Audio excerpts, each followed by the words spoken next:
Hi, I'm Catherine Webster, and I'm the Simpson County Extension Agent for 4-H Youth Development, and we work for the University of Kentucky College of Agriculture, Food and Environment Cooperative Extension Service. And I'm Jason Phillips, and I'm the Extension Agent for Agriculture and Natural Resources. And today we're here to talk to you about a really popular summer vegetable that's easy to grow, and that is summer squash. Yes, so we've got everything here that we need to start growing our summer squash. So I guess we can talk a little bit about, obviously we're doing it in containers, so talk a little bit about what that is, because this is perfectly suited for summer squash. So a lot of people are gardening, probably more now than they have before, and so a lot of people, you've got beautiful gardens outside, but for someone that maybe doesn't have quite as much room outside and you want to do some container gardening on your patio, on your porch, we are going to show you how to plant summer squash. And we're going to do those in 5-gallon buckets. And you can get a lot of squash out of these. Right. You can elevate them so you don't have to bend over. It's not as much work either, even if you got a location for a garden, but you don't want to get out there and it's a lot of work. Whereas you can raise a lot of squash in a container. So what's our first step? Okay, so the first step would be we've got our bucket. We've got to put some drain holes in it. A lot of people may think, well, I would drill those in the bottom, but that's not the best way to do it. Typically, we want to go about 1 to 3 inches above the bottom. 1 to 2 is probably the best, but what this is going to allow, so we've got a 3/8 inch drill bit, and in one 5-gallon bucket, we're probably going to drill 4 or 5 drain holes, about 1 inch to 2 inches above the bottom. And what that does is that does allow for a water reservoir. So if the plants get thirsty, they can actually suck some water up from below. So that helps keep your plants from drying out. So you want to show them how, or we've already got a container here that's got potting soil in it, and you can see the holes down towards the bottom that we've put in there. Mm-hmm. And that's just a 3/8 inch drill bit. You can go a half. I would recommend 3/8 to a 1/2 inch drill bit. And we are demonstrating this in 5-gallon buckets because it's one of the most inexpensive things that you can purchase to do container gardening in, and then reuse it. Once you're done gardening for the season. Some people may already have big pots at home that they garden in, and these might already have drain holes in them. And that's fine too. Yeah, whatever container that you're using, just be sure that you do have adequate drainage. All right. So basically we got our potting soil. This has got some nutrients already in it, so it says it feeds for up to 6 months. We're trying to keep this very simple. So basically what you're going to need to do is going to just water. So first off, we're going to plant these seeds. And it's really important that we get these seeds planted at the correct depth. Now, instead of planting on one seed germinating, we're going to up our odds a little bit, and we're going to plant about 3 seeds in this container. So it's important that you plant these seeds at 1 inch, a 1 inch depth. And we are planting just a summer squash. It's a yellow straight neck. Yes. And so you may hear some people talk about winter squash too. You can grow winter squash in containers as well, but the summer squash and winter squash, the difference is the winter squash has a thicker rind. So if it's harvested late summer, early fall, it can keep through the winter. Whereas the rind and skin is thin on summer squash, and it has to be eaten more quickly. All right, so I've got 3 seeds, and how deep do I want to plant those?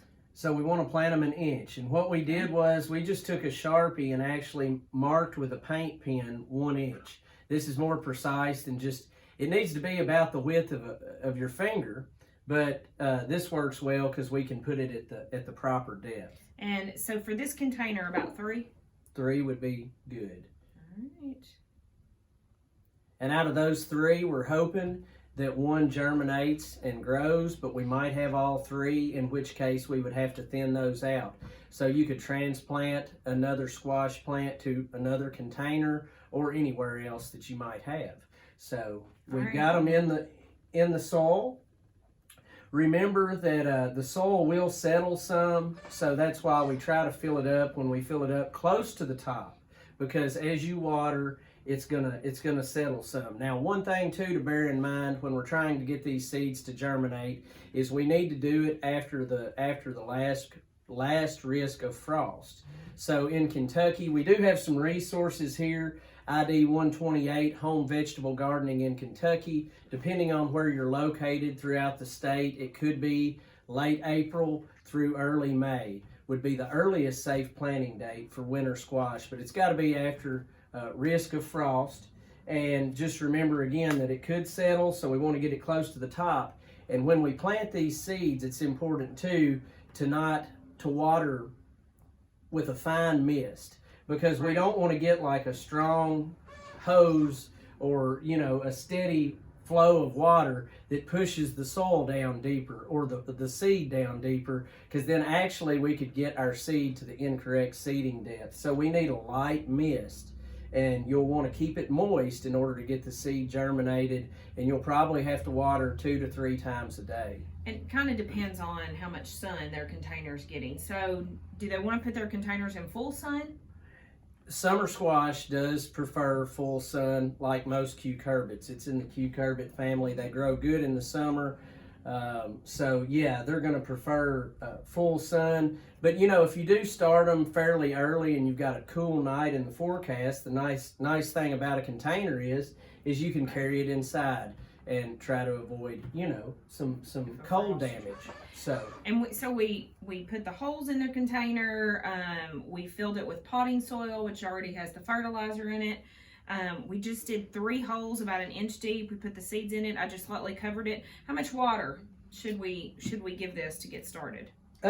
Typically you want the soil to be very moist. I try to imagine, okay, seeds germinate really well, say in a damp paper towel. So when I stick my finger in the soil to see how wet it is, I try to imagine a damp paper towel and how that should feel. Okay. So, you just wet it until that soil, at least to the depth of the seed, is, it's better to have it a little wetter than it needs to be compared to too dry, because that can keep our seeds from germinating if it's too dry. And so how long, we've just planted the seeds, we're going to water it good. How long until we have squash? Well, this particular variety and most summer squash, it's about 50 days to harvest. Okay. So, not quite 2 months and we should have some squash. So we planted squash seeds. Not everything we always start from a seed. Sometimes you'll plant things that are from a plant. Mm-hmm. But seeds are squash are one of those things that pretty successful if you start it from a seed. Right. But I think you mentioned if all 3 of these seeds in the container germinate, then we'll need to spread that out. We'll have to do a little thinning, which oftentimes you hear with cucurbits, squash, cucumbers, watermelons, muskmelons. They're best planted in a hill. And that does seem to kind of hold true for soil temp and drainage in the garden, but I've found in a container that they do just as well, just on a flat level surface. All right, and there's several vegetables that people can grow in containers. Squash are one of those things that are pretty easy to grow and really plentiful. Mm-hmm. So as your squash starts to come in, or even your other summer vegetables, we have got lots of recipe cards at the extension office. We've got several different squash recipes, just about any fresh vegetable or even fruits that you're going to have coming in this summer. You can give us a call or you can stop by the extension office and we'll provide you with a lot of recipes. You'll see some different recipe demonstrations on our Facebook page this summer. Jason's talked about, the different publications that are available to help you, grow other vegetables. And actually, there's a lot, like you said, that can be grown in containers. And in ID 128, Home Vegetable Gardening in Kentucky, which is available at your local Cooperative Extension Service office, it will give suggested container sizes for various vegetables. So you could see, what container that you would need for different things. And container garden, it's pretty inexpensive. Right. Easy way to garden and pretty inexpensive. You'll have a lot of squash in the next month and a half to 2 months. So stop by the extension office if you need more information on home vegetable gardening, or you want information on what to do with all the produce that you're going to have this summer, whether it's cooking it or whether it's preserving it, freezing it, and canning it. Mm-hmm.